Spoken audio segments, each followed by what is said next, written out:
Bismillahirrahmanirrahim. Assalamualaikum warahmatullahi wabarakatuh. Kaifa halukunna? Bagaimana kabar Ananda Soleha hari ini? Semoga semuanya dalam sehat-sehat ya. Kalau ada yang sakit, semoga diberi kesembuhan oleh Allah Subhanahu wa taala.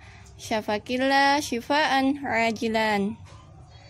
Insya Allah hari ini kita akan membahas pelajaran fikih ibadah. Sebelumnya berdoa ya terlebih dahulu.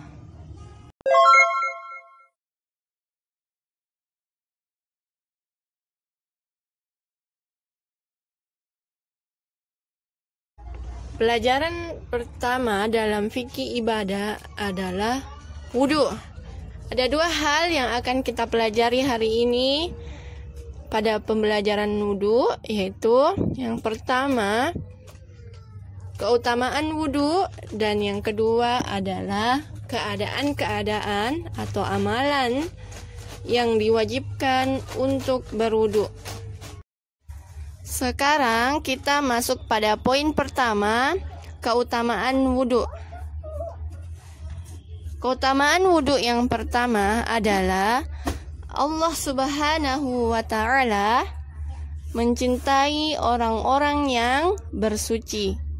Jadi berwudhu sama dengan bersuci. Allah Subhanahu wa ta'ala berfirman, A'udzu billahi minasyaitonir rajim. Innallaha yuhibbut tawwabina wa yuhibbul mutatahhirin. Sesungguhnya Allah mencintai orang-orang yang bertobat dan mencintai orang-orang menyucikan diri. Ini ada dalam Al-Quran surah Al-Baqarah ayat 222. Jadi ketika kita senang dengan wudhu, ketika kita senang bersuci, maka Allah Subhanahu wa ta'ala akan mencintai kita. Maukah Ananda menjadi orang-orang yang dicintai oleh Allah Subhanahu wa ta'ala? Kalau mau, yuk rutinkan wudhu kita. Mari kita menjaga wudhu kita.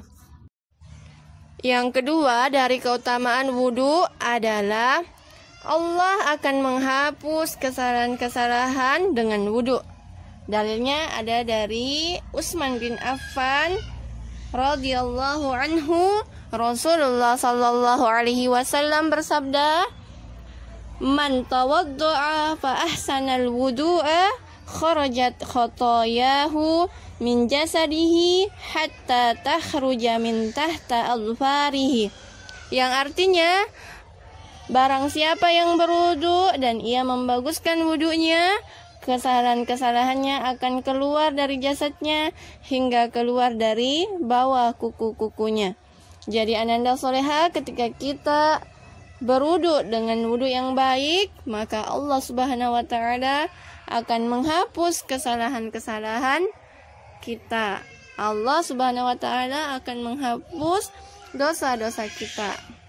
Sekarang kita masuk pada poin kedua, yaitu keadaan-keadaan atau amalan-amalan yang diwajibkan untuk berwudu, atau amalan-amalan yang sebelum kita lakukan amalan tersebut maka wajib kita berwudu.